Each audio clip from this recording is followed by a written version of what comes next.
to another episode of Oro Culture. Siyempre kasama pa rin Brian Con. And guys, eto, dito tayo sa Old School Auto Club, dito sa First Invitational Car Show, dito sa Technopoint Pasig. Ako guys, eto usapang artista mga ka-auto. Ako nagulat ako.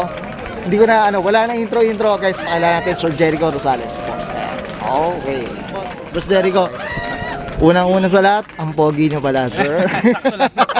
Okay. Nila na yung kapugian Okay, siyempre, kidding aside, Boss Jericho, boss, eto, usapang sasakyan tayo. Boss, Sir Jericho, paano ba kayo nahilig sa pagkukotse, boss? Para namang same lang sa mga karamihan ng kabataan, di ba? Okay. Matchbox. Yun, dun talaga, boss, Yung no? mga tau-tauhan, yung mga laruan, yung mga remote controlled na sasakyan dati. Pero mostly, nag-start yung hilig ko sa Lego. And then, Okay. sa Lego, then bubuo ako ng kotse, bubuo ako ng motor, bubuo ako ng mga bagay. So, nung maliit ako, nag-collect ako ng mga matchboxes. Okay. So, tsaka yung mga hinahatak mo na mga sasakyan na paatras, mga ganyan. Tapos yung airpod ko, mahilig sa sasakyan. So, Okay. mostly ganyan. Oh, yung... Pelikula doon. Pag napanood mo sa pelikula, yung mga 80s na pelikula, yung mga nagsimula ako sa yung mga karamihan ng mga Toyota tsaka mga Nissan na nakikita mo dito. Yung mga box type, yung mga Yes. hatchbacks ng mga nagsisimula kami. Nagtatakbuhan kami dati ng mga bata kami. Parang nagpe-pretend kami ng mga model kami ng kotse. Yes, boss. Pero pa yung gamit namin. Parang gano'n. Oh, ganun. Yeah, mostly like, we started sa imagination and yung feeling na nasa likod ka, nasa loob ka ng cockpit. Yung... So doon talaga yung parang hindi nawawala yung feeling. For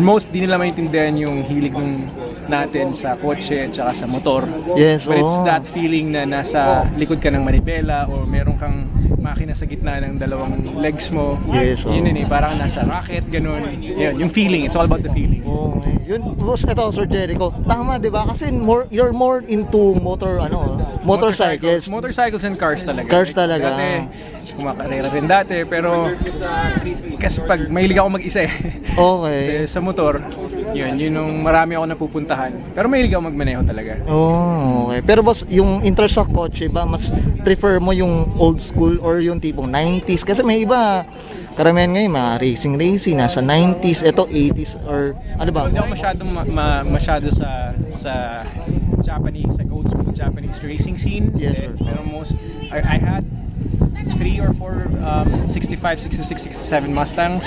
Yes, sir. Currently, I drive a 1987 LC60 Toyota. Okay. And then I have an E28 na BMW. Okay. 1986, 87 din. So, more German, Japanese. Okay. Mahilig ako sa BMW, mahilig ako sa Toyota, yan. Pero, iba rin itong box type kasi yung box type, especially that one. Yes, sir. Oo, mga ganyan, no? Ganyan yung kotse ng tatay ko. Ah, kaya So, pala. dyan ako namulat sa nung 80s, ganyan yung sasakyan. So, more on talagang old school din talaga. Medyo Old school Hindi na wala yung ng old school kasi Yung- timeless yung design niya. Sa bagay. Hindi na wala, like yung mga cars ngayon, hindi naman sa medyo na-lost yung lines, na-lost yung design, parang Oh. gano'n.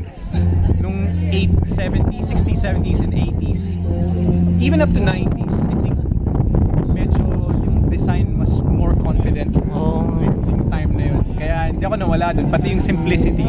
Ako medyo simple lang ako Oh, So okay. pagdating sa design, yung old school cars, yun talaga. huli nila yung bawat click, yung bawat tunog, bawat sara ng pinto. Alam mo yun, yung tunog ng signal light, di ba? Oo, tama. Yung pag-start mo ng engine, parang pag kumulo na yung makina, parang kumukulo na rin yung dugo mo Yes, tama.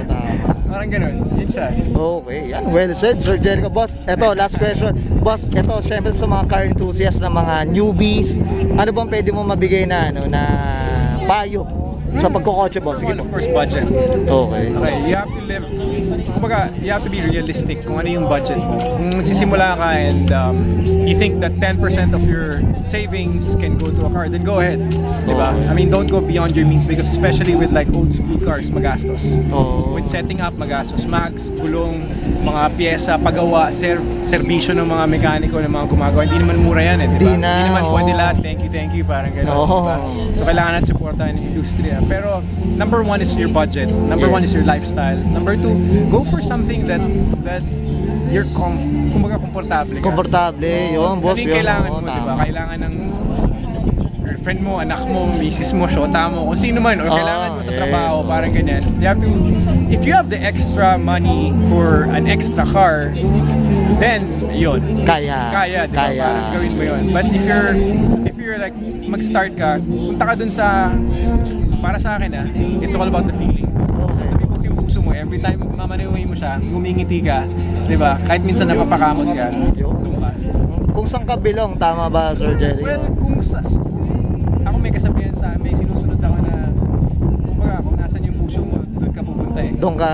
Kahit anong gawin mo, yun na yun. Babalik ka rin doon, gagastos ka pa. One of the best advice I got today, kung doon ka rin lang pupunta, yun na yung puntahan mo. Yes. Di ba? so Maghintay ka na lang ng konti, ipon ka ng konti, kunin mo na yung gusto mo. Yes. Ay, yan. Mga newbie tulad nyo Unang ipon muna tayo. Si Mark Rice yung nag-advise sa akin yan. Ay, yung pala, si Boss Mark Malaya. Mamaya makakausap din natin Boss, Alright, man. syempre, thank you, Boss Jericho. Syempre, I'm sure meron kang gustong shoutout, Yeah. plug. Boss, feel free po. Abangan nyo lang ako sa kanto, okay na ako doon. Yun. Boss, anong kanto yan, sir? Anong sang kanto ba yan, Pero Boss huwag away, Batiin nyo lang ako ng pagmamahal, ayos na ako. Yeah, well, Diyos ko na. Alright, man. Have a nice day. Okay, so thank you po. Alright. Alright. Okay yun guys, nakita natin yung hinanda ng Old School Auto Club dito sa first Invitational Car Show dito sa Technomart Pasig. Guys, ang dami natin nakilala. Eh, syempre, Mr. Jericho Rosales mga auto. And syempre, Sir Mark Martinez of Mar Cars. So ako guys, sobrang enjoy tayo. So ikot-ikot muna tayo mga auto. So guys, di ko na patatagalin to. And this is Auto